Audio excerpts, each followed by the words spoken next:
Akhir kematian diplomat Arya Daru Pangayunan hari ini diungkap oleh pihak kepolisian. 1 jam lebih konferensi pers digelar, melibatkan banyak sekali elemen, bukan hanya aparat kepolisian, ada psikolog di sana, ada psikiater, bahkan ada tim siber Polri yang juga turun tangan.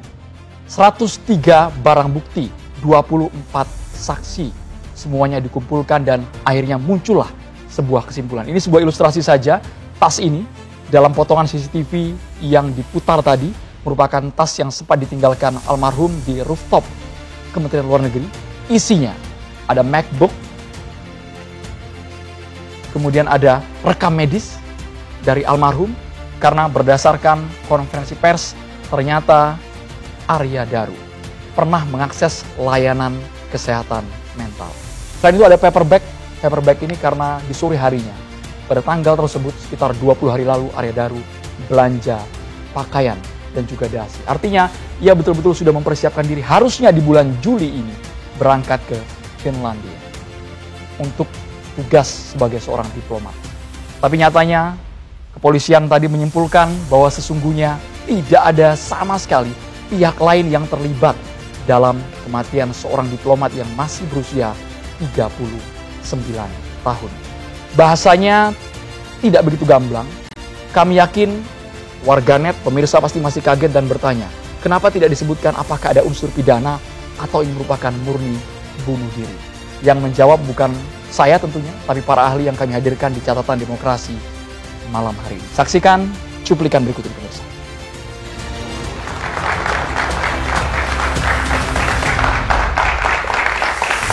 Pemirsa, sampai dengan disimpulkan oleh pihak kepolisian, tapi detik ini sepertinya pemirsa masih bertanya, apa sebenarnya penyebab kematian Arya Daru?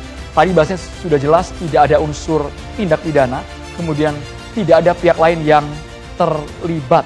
Tapi ternyata masih ada saja pihak yang meragukan hasil Scientific Crime Investigation. Kita akan bahas ini lebih dalam. Terima kasih teman-teman dari Fakultas Hukum Universitas Al-Azhar Indonesia hadir di Catatan Demokrasi malam hari ini. Kami juga mengucapkan terima kasih kepada BHS yang terus mendukung program Catatan Demokrasi. Malam hari kami menghadirkan banyak narasumber. Mereka semuanya ahli, mengikuti juga kasus ini dari sekitar 2 minggu lalu sampai dengan malam hari ini. Saya akan perkenalkan satu persatu. Ada Prof. Adrianus Miliala, kriminolog dari UI. Terima kasih banyak Prof sudah hadir. Boleh Prof kita cek audionya. Terima kasih diundang, Mas.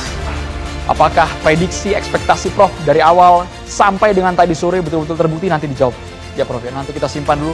Kami juga menghadirkan Prof. Jamin Ginting, pakar hukum pidana, guru besar ilmu hukum UPH. Malam Prof. Jamin Ginting. Malam, Andromeda. Terima kasih banyak Prof. Terima kasih. Kami juga di tengah-tengah Catatan Demokrasi ada Irjen Pol Purnawirawan Roni F. Sompi, mantan Karwasidik Polri, sudah bergabung juga bersama kita. Selamat malam, Mas Andro. Malam, Pak Roni. Sehat Pak Roni Sompi ya. Dan Terima juga kasih. polisi juga yang kami hadirkan, Purnawirawan juga, penasihat ahli Kapolri, Irjen Pol Purnawirawan Arianto Sutadi. Selamat malam Pak Arianto Sutadi. Selamat malam, terima kasih. Selamat malam Mbak Kirmina. Paling kiri sudah berinteraksi, bukan hanya mencocokkan bukti antara temuan di lapangan dengan polisi, tapi bertemu keluarga. Komisioner Kompolnas Bapak Yusuf Warsin. Assalamualaikum Pak Yusuf Warsin. Terima kasih. Saya boleh ke Pak Jamin Ginting terlebih dahulu melihat hasilnya akhirnya diumumkan oleh pihak kepolisian. Ya, Menduga sama persis? ya tentu kita cukup berbangga dengan apa yang sudah disampaikan ya. Artinya ada keterbukaan terkait dengan kasus yang selama ini kontroversial dan sangat dinanti-nantikan. Tetapi ada satu hal yang saya perhatikan di sini. Tadi yang disebut sebagai bentuk kematian, akibat kematian dan segala macam yang disebut crime investigation ini kita lihat ada satu hal yang cukup beda dengan apa yang pemaparan yang pernah disampaikan oleh kepolisian sebelumnya. Ini cukup lengkap. Di situ ada dokter forensik, di situ ada psikologis, di situ ada semua yang terlibat stakeholder terkait dengan kasus ini. Inilah model yang sebenarnya kita harapkan dalam pengupakan kasus di conference begitu. Jangan cuma hanya kabar reskrimnya saja atau jangan hanya cuma kepala kepolisiannya saja, resersenya saja. Nah, terkait dengan kasus ini, saya pribadi sih karena ada belum kesimpulan yang pasti terkait dengan kalimat bunuh diri ya, yang saya katakan, mohon maaf ya bagi Sebentar, Prof. Jamin, belum ada kesimpulan yang pasti. belum, karena yang disimpulkan di situ tidak ada terlibat pihak lain dalam kematiannya. Kalau tidak ada terlibat pihak lain dalam kematiannya, tentu ada dua kemungkinan. Belum ditemukan orang yang terlibat atau sama sekali tidak ada orang yang terlibat. Jadi narasi kalimat belum ada atau tidak ada, ini kan menunjukkan berarti bisa jadi belum ada, tidak ditemukan, atau memang tidak ada sama sekali. Nah, ini yang menjadi PR kita, walaupun nantinya saya sih berpikir ini akan close case ya, artinya kasus ini akan ditutup. Tetapi dengan seperti ini ada satu catatan menurut saya yang sangat penting ya, yaitu terkait dengan screening TKP. Pada saat kejadian suatu tindak pidana seperti ini, harusnya tidak ada orang lain selain petugas kepolisian yang masuk ke tempat tersebut ya, untuk bisa karena kenapa? Karena nanti jejak-jejak DNA tadi kan dikatakan dalam konferensi tidak ditemukan ada DNA orang lain. Padahal kalau kita bisa lihat pasti adalah petugas yang masuk itu membuka itu atau dia masuk ke dalam pasti ada memegang sesuatu. Nah pasti ada DNA orang tersebut. Kalau dibilang tidak ada DNA, saya kurang yakin. Paling tidak ada DNA orang yang masuk ke dalam situ, petugasnya itu kan ada.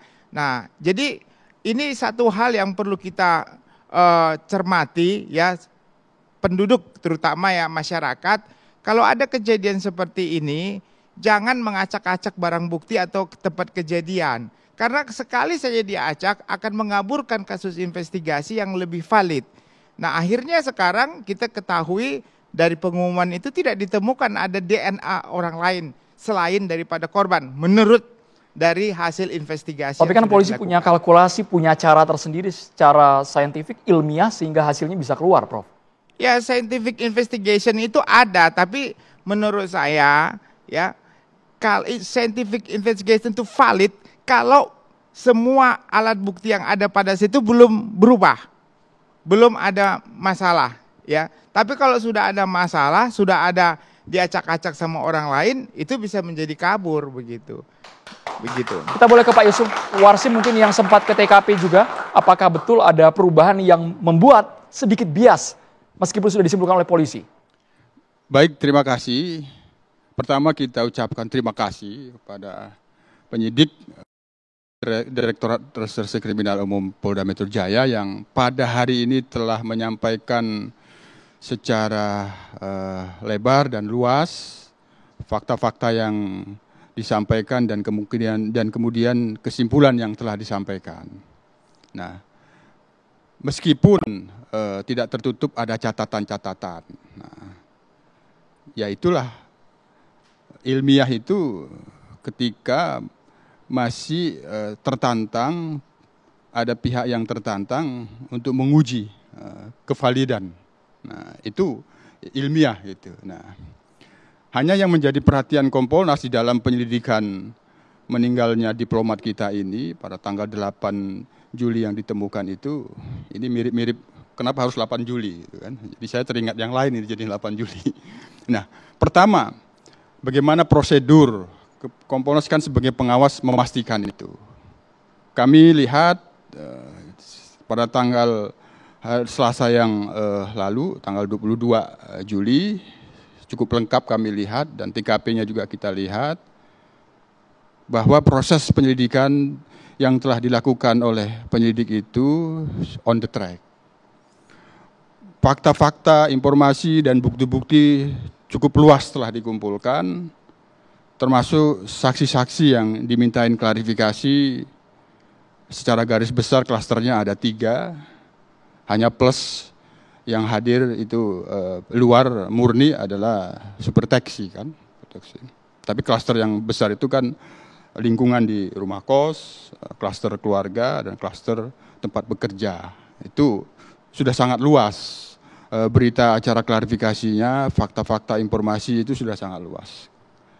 Yang penting lagi kaitannya transparansi dan akuntabilitas. Kita sudah lihat pelibatan pihak independen RC4 untuk melakukan otopsi psikologi pemeriksaan psikologi forensik. Ini wujud transparansi. Yang kedua, otopsi dilakukan oleh pihak luar juga, tidak kedokteran forensik, kedokteran Polri, tapi oleh RSCM. Ini adalah wujud komitmen Polri di dalam pengusutan ini transparan. Jadi tadi sudah kita saksikan, sebenarnya kemarin itu sudah bisa, bukan hari Selasa yang lalu tanggal 22 Juli itu, pada saat kami bersama dengan Prof. Hadrianus ini ya 80% sebenarnya sudah bisa kita simpulkan. Tapi kami tentu sebagai pengawas perlu melakukan pendalaman-pendalaman di dalam merespon nalar publik. Penalaran publik itu kan kalau kita lihat di netizen itu kecenderungan dominannya itu bahwa ini pembunuhan. Dari semua fakta-fakta, bukti-bukti yang dikumpulkan begitu luas oleh penyelidik itu kami dalami dengan nalar pembunuhan itu. Karena itu almarhum ditemukan di rumah kos, maka apabila itu dugaan pembunuhan, pelakunya melakukan di situ. Kita coba nalarkan dengan rentang waktu. Kapan terakhir pada saat kami bertemu dengan pihak keluarga di Jogja, komunikasi yang terakhir istri dengan korban. Berarti sempat berbincang langsung dengan ya, istri? Betul. Itu sudah disampaikan tadi, komunikasi off handphone itu kapan, itu kita ambillah dari situ, yang kemudian ada fakta ke kantornya, naik ke rooftop, kemudian fakta pulang, nyampe sudah pukul 23 lebih ke rumah kos. Coba kami nalarkan, kalau apabila itu dilakukan pembunuhan, kapan pembunuhan itu dilakukan, jam berapa, dan bagaimana cara pelaku itu membunuh di kamarnya. Sudah pasti dia harus masuk ke kamar. Kita cek di TKP, plafon, kamar mandi, rapi. Maka kita simpulkan, apabila ada pelaku yang melakukan pembunuhan, hanya dua dia bisa masuk, pertama dari pintu, yang kedua dari jendela. Pintu kita uji, kita dalami, menggunakan 3 lapis.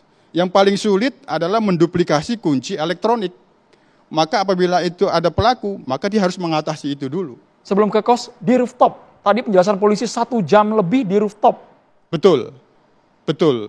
Tapi pendalaman kita semakin tidak memungkinkan ke sana.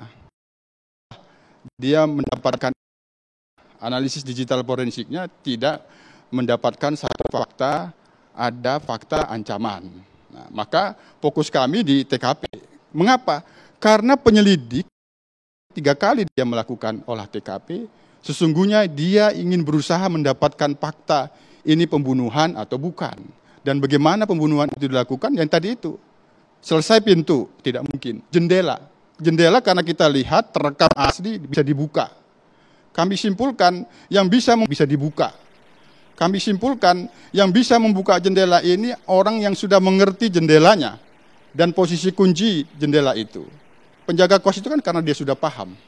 Kan dibukanya begini, pakai obeng. Cara memastikan bahwa kunci itu begitu kena dia klek kebuka dia. Karena kan gini, kesentuh obeng dipaksa dia naik model kuncinya. Itu dia harus paham betul. Yang kedua, cara masuk dari jendela itu harus rapi. Tidak menimbulkan bunyi, tidak menimbulkan kegaduhan, karena bisa menimbulkan reaksi, baik itu penghuni lain ataupun almarhum sendiri yang kemudian akan melakukan perlawanan, maka timbullah jejak-jejak. Ada gordeng. Katakanlah dia mulus masuk di situ, DNA untuk laboratorium untuk pemeriksaan secara ilmiah, ada jejak pelaku, bisa dimungkinkan. Rambut bisa jatuh, apabila ditemukan tes DNA-nya itu bukan DNA almarhum, maka itu DNA orang lain, itu akan dicari. Kalau kata Prof. Jamin tadi, harusnya kan masih steril sekali posisi kamar. Ya, itu merupakan titik paling krusial. Itu kita akui dan itu sudah kita dalami. Yang masuk adalah penjaga kos yang terlihat di dalam 2 orang itu. Eksternal tidak ada sama sekali. Kalau pemeriksaan DNA itu kan pembanding.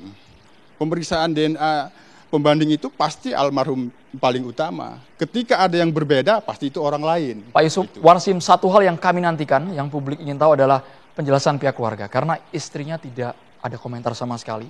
Tapi yang bertemukan Kompolnas dan juga Komnas HAM. Saat ini sudah bergabung bersama kita ada Bapak Saurlin Siagian. Pak Saurlin Siagian, setelah diumumkan oleh pihak kepolisian, substansi perbincangan antara Komnas HAM dengan pihak keluarga, khususnya istri mendiang seperti apa? karena kami juga tidak ingin menyakiti, kami berusaha untuk menjaga perasaan dari keluarga. Bapak, Pak Saurlin. Ya, baik. Selamat malam teman-teman di TV One. Pada saat acara ini kami berlangsung, kami sedang merampungkan hasil pemantauan kami sebenarnya, tapi itu belum bisa kami rilis dalam 1-2 hari ini.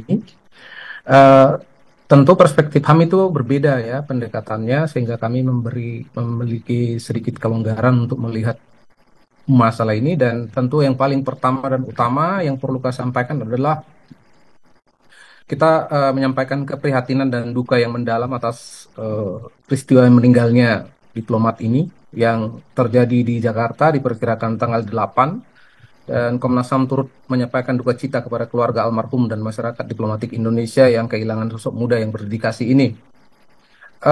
Kita fokus pada melihat Komnas HAM bagaimana penanganan meninggalnya ADP oleh aparat penegak hukum untuk memastikan berlangsungnya penanganan secara akuntabel, transparan, serta menghormati prinsip-prinsip hak asasi manusia sebagaimana Undang-Undang Hak Asasi Manusia.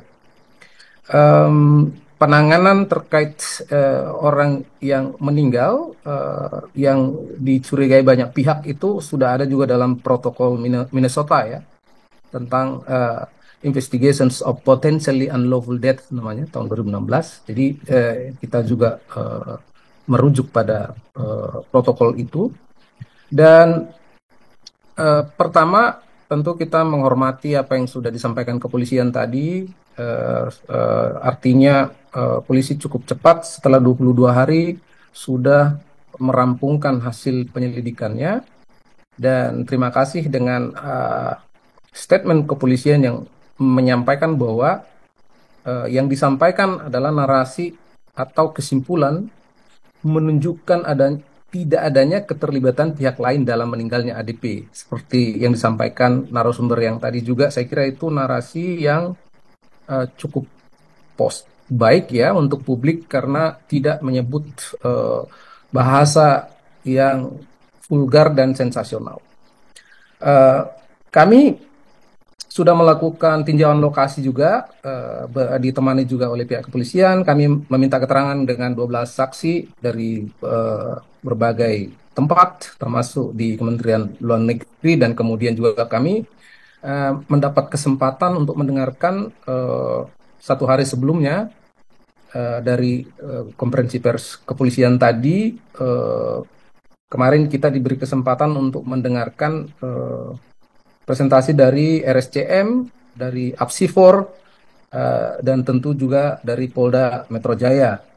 Keterangan dari pihak keluarga, Pak Saurlin, apakah betul ada keterangan selama riwayat hidupnya almarhum mendapatkan tekanan pekerjaan yang tinggi? Ada indikasi mungkin soal mental, disebutkan tidak penjelasan pihak keluarga, Pak? Iya, kami membandingkan beberapa temuan kami, dan memang saya kira ada derajat tekanan ya, tekanan pekerjaan yang berdasarkan kami dapatkan dari berbagai pihak, dan juga termasuk disampaikan oleh Apsifor kemarin ya. Jadi saya kira masih berkesesuaian bahwa ada derajat terkait dengan kelelahan korban juga. Disebut berbagai informan kami disebutkan dengan dia kelelahan gitu ya dalam pekerjaannya. Dan kami sebenarnya secara indikatif bisa menyampaikan bahwa hingga kini sebagaimana polisi belum ditemukan adanya bukti yang menunjukkan adanya keterlibatan pihak lain dalam meninggalnya ADP. Kami juga belum mendapatkan itu. Dan tetapi dalam perspektif HAM ada beberapa hal yang mungkin perlu kami sampaikan. Pertama, dalam 22 hari ini tersebarnya foto-foto jenazah ya, dan potongan rekaman CCTV yang sudah dilakukan penyitaan sangat masif. Kami kira itu ada hal yang perlu kita perhatikan ya. Dan kemudian kami juga mendapati bahwa belum ada sebenarnya asesmen reguler terhadap para pegawai Kementerian Luar Negeri. Meskipun mereka menyebut ada psikolog, tetapi tidak mencukupi kira-kira itu atau tidak memadai layanan psikologi yang ada di Kemenlu, dan ini mungkin perlu diperbaiki ke depan.